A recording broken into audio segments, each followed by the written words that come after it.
안녕하세요. 오늘도 말씀 정주행 시리즈에 오신 분들을 주님의 이름으로 환영합니다. 오늘은 고린도전서 2장 같이 묵상할 차례인데요. 먼저 2장 1절부터 전체 한번 읽어보도록 하겠습니다. 제2장. 형제들아, 내가 너희에게 나아가 하나님의 증거를 전할 때 말과 지혜의 아름다운 것으로 아니하였나니, 내가 너희 중에서 예수 그리스도와 그가 십자가에 못 박히신 것 외에는 아무것도 알지 아니하기로 작정하였습니다. 내가 너희 가운데 거할 때 약하고 두려워하고 심히 떨었노라. 내 말과 내 전도함이 설득력 있는 지혜의 말로 하지 아니하고, 다만 성령의 나타나심과 능력으로 하여 너희 믿음이 사람의 지혜에 있지 아니하고 다만 하나님의 능력에 있게 하려 하였노라. 그러나 우리가 온전한 자들 중에서는 지혜를 말하노니, 이는 이 세상의 지혜가 아니요 또 이 세상에서 없어질 통치자들의 지혜도 아니요 오직 은밀한 가운데 있는 하나님의 지혜를 말하는 것으로서 곧 감춰졌던 것인데, 하나님이 우리의 영광을 위하여 만세전에 미리 정하신 것이라. 이 지혜는 이 세대 통치자들이 한 사람도 알지 못하였나니, 만일 알았더라면 영광의 주를 십자가에 못 박지 아니하였으리라.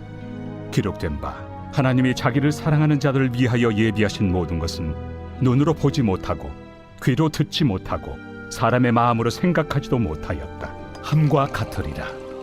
오직 하나님이 성령으로 이것을 우리에게 보이셨으니, 성령은 모든 것 곧 하나님의 깊은 것까지도 통달하시느니라. 사람의 일을 사람의 속에 있는 영 외에 누가 알리요?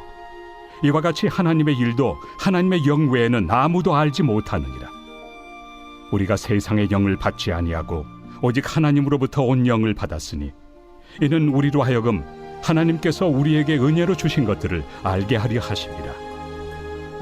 우리가 이것을 말하거니와 사람의 지혜가 가르친 말로 아니하고 오직 성령께서 가르치신 것으로 하니, 영적인 일은 영적인 것으로 분별하느니라.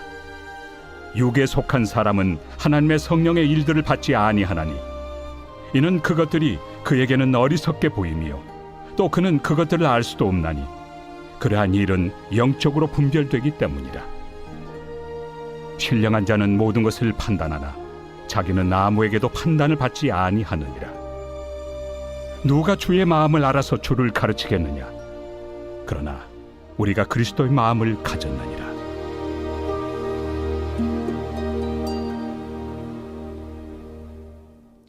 아멘. 우리 2장을 한번 읽어봤습니다. 계속해서 바울은 이 고린도전서 2장에서도 이제 고린도 교회의 가장 큰 문제였던 분열의 문제, 이제 당파 짓는 것의 문제를 놓고 권면을 하고 있습니다. 그래서 바울은 이제 이어서 계속 말하는 게 어제랑 이제 비슷한 맥락으로 이야기를 하죠. 내가 너희들에게 처음 갔을 때부터 어떤 세상적인 지혜로운 말로, 멋진 말들로 고린도 교인들에게 복음을 증거나 그렇게 하지 않았다. 오히려 믿지 않는 자들에게는 미련해 보일 수 있는 십자가의 복음만을 더더욱 전하였다라고 바울이 이야기를 합니다. 그래서 그런 방식을 선택한 것에 대해서 이 오늘 서신서를 보게 되면요, 바울도 매번 매순간 담대했던 건 아닌 것 같아요. 3절에 보면 이렇게 말하죠. 내가 너희 가운데 거할 때에 약하고 두려워하고 심히 떨었노라. 왜 그럴까요? 그러니까 바울이라고 해서 이 세상적인 지혜와 지식, 이런 방법들, 그런 것을 몰랐을까요? 아니요, 분명히 알았을 겁니다. 어떻게 해야지만 세상적 논리로 합당한 방식인지, 또 세상적으로 효율적인 방식인지 몰랐을까요? 바울은 분명히 알았을 겁니다. 그거를 알고 있었음에도 불구하고 꿋꿋이 복음의 방식을 선택한 것이고, 그렇기 때문에 그 복음의 방식을 선택했을 때 더 두렵고 떨렸던 것이죠. 바울이 그렇게 한 이유가 뭡니까? 그렇게 한 이유는 바로 그런 방식만이 고린도 교인들에게 올바른 믿음을 자라게 하고 또 올바른 믿음을 심을 수 있는 유일한 방법이었기 때문이에요. 십자가만을 증거하는 복음의 방식을 통해서 성령께서 그들에게 역사하시는 그 방법을 바울은 선택한 거죠. 그래서 5절에서 이렇게 말합니다. 4절부터 볼까요?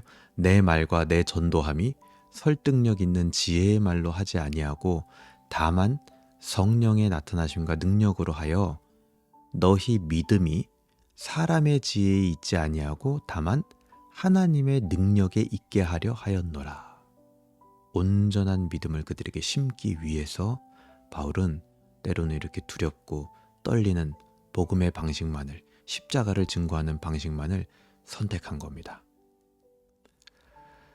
그런데 이제 그 밑에 서신서에 보게 되면 바울도 종종 이제 지혜로운 말을 할 때가 있었대요. 그게 언제냐면 6절입니다.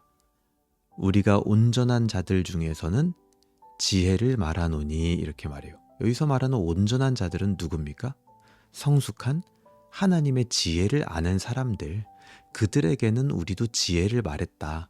그런데 그 지혜가 세상의 지혜를 말하는 게 아니라 하나님의 지혜를 말한 것이었다라는 내용으로 이제 밑에 단락을 쭉 이야기를 합니다.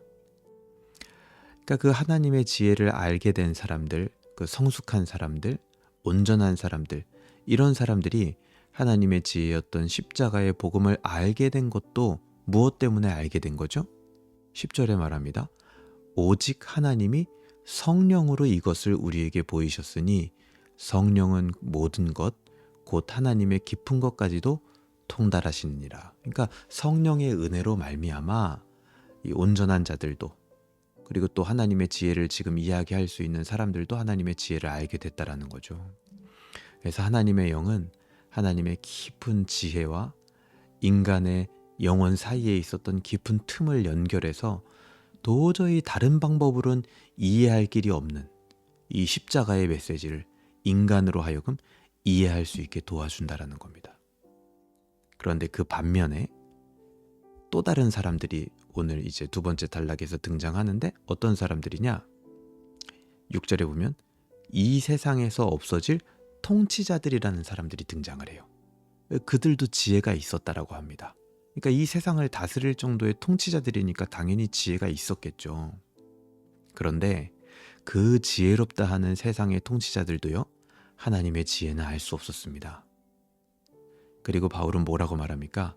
그런 통치자들이 영영이 이 세상에 있다? 아니요. 이 세상에서 없어질 통치자들, 이렇게 얘기합니다. 하나님의 지혜를 알지 못하는 통치자들. 그래서 그들은 예수를 십자가에 못 박았을 뿐만 아니라 오늘날도요, 여전히 그들은 우매함 가운데 거할 수밖에 없는 거예요. 세상에선 지혜롭다 할 수 있을지 모르나 하나님의 지혜를 알지 못하기 때문에 결국 그들은 우매한 겁니다. 이처럼 성령의 은혜가 있지 않고서는 그 누구도 영적인 분별을 할 수가 없습니다. 그래서 우매할 수밖에 없는 거예요. 14절 볼까요?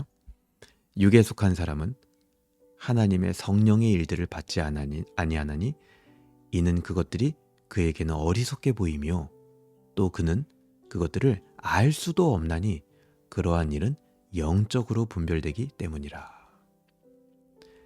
영적인 분별을 하는 자는 다시 말하면 성령의 은혜가 있는 것이고, 그들이 이 세상의 영적인 일들을 분별하고 그리스도를 전할 수 있는 겁니다. 누구처럼요? 바울처럼. 어떤 면에서 이건 당연한 겁니다.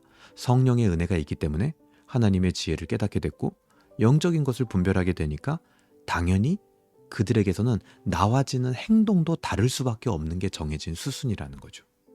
그런데 반대로 아까 세상에서는 지혜롭다 하나 하나님의 지혜를 알지 못하는 세상의 통치자들은 어떤 행동들을 하게 될까요? 이런 순서겠죠? 성령의 은혜가 없기 때문에 영적인 분별을 할 수 없고, 그러니까 우매할 수밖에 없는 거예요. 그러니 하나님의 지혜를 알지 못한다라는 것은 당연하고, 또 나와지는 행동들도 하나님의 지혜와는 전혀 상관이 없는 행동들과 판단들이 나와지는 것, 이것도 역시 정해진 수순입니다. 여러분, 이런 원리로 볼 때 진실로 이 땅에 더욱 필요한 사람이 누굽니까? 하나님의 지혜를 아는 자들이 이 땅에 더욱 필요합니다. 그들의 방식, 십자가의 복음을 기어코 전하며 그것만 외치는 자들이 이 땅에 필요한 거예요.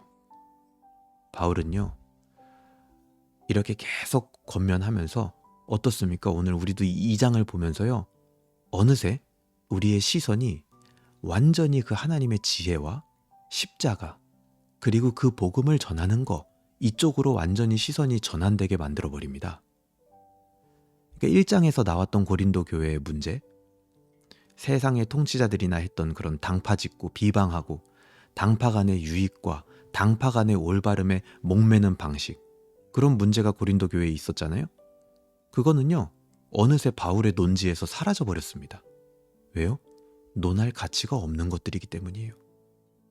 바울은요 그곳으로부터 완전히 시선을 돌려서 하나님의 지혜와 복음 전하는 것과 십자가로 우리의 시선을 사로잡아 버리는 거예요. 세상적 방식으로 세상의 일을 해결하는 것은 세상 사람들도 다 할 수 있는 겁니다. 솔직히 얘기해서 우리가 지금 하고 있는 방식 혹은 내가 하고 있는 방식이 세상 사람들도 할 수 있는 방식이거나 따라할 수 있는 방식이라면 그것은 하나님의 지혜를 아는 자들이 굳이 할 필요 없는 영역입니다. 우리는 우리의 영역을 감당해야 되는 거예요. 그것이 결국 세상의 유익입니다. 그게 뭡니까? 십자가의 복음을 전하는 거예요. 그때 임하는 성령의 역사와 능력을 기대하시길 바랍니다. 그게 바로 가장 빠르고 가장 효율적이고 확실한 방법이라는 것이 저와 여러분들에게 분별되어지고 믿어질 수 있길 바랍니다. 바울은요, 그게 믿어진 사람이었어요. 그렇기 때문에 고린도 교회에 갔을 때 세상의 지혜로 말하지 않았고 오직 떨리고 두렵지만 십자가만 말하는 거예요. 과연 이게 될까? 이거보다 더 효율적인 방식들이 있지 않을까? 떨리고 두렵죠. 근데 그것만 선택한 이유는 무엇입니까? 그가 하나님의 지혜를 알고 있었고 영적으로 분별이 되었기 때문에, 그것이 가장 빠르고 효율적인 방식이라는 것을 알았기 때문에 그 길을 선택할 수 있는 겁니다. 오늘 우리에게도 그 믿음이 있을 수 있으면 좋겠습니다. 이 세상을 바꾸고 싶다면, 이 세상에 내가 그리스도인으로서 빛과 소금으로 살아가고 싶다면 우리가 해야 할 일은 딱 하나입니다. 십자가를 통해 내가 받은 은혜를 나누는 거예요. 복음을 전하는 겁니다.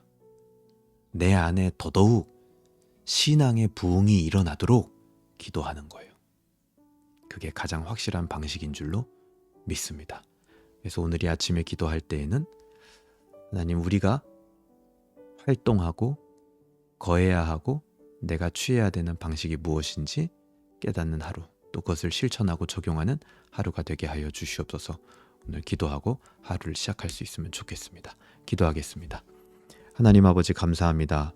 오늘 고린도전서 2장 말씀 통하여서 세상의 지혜와 하나님의 지혜가 무엇이 다른지, 또 우리에게 하나님의 지혜를 알게 하신 성령의 역사와 또 영적인 것들을 분별하게 하신 이유가 무엇인지 다시 한번 생각하게 됩니다.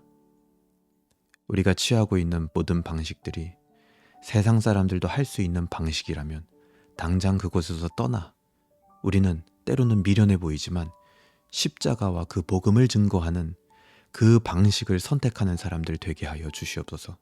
그것이 이 세상을 지키고 보호하며 정복하고 다스리고 변화시키는데 가장 효율적이며 가장 확실한 방식임을 믿게 하여 주시옵소서. 오늘도 우리는 그 방식을 선택하며 살아가는 사도 바울과 같은 그리스도인들 되게 하여 주시옵소서. 감사드리며 예수님의 이름으로 기도합니다.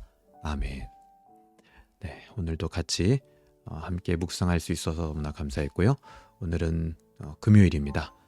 교회마다 또 금요일날 기도하고 또 예배가 있는 교회가 있을 텐데요. 기도회 가운데 큰 은혜 받으시기를 바라고, 또 오늘 하루도 하나님께 영광 돌리며 하나님을 즐거워하는 하루 되시길 바랍니다. 감사합니다.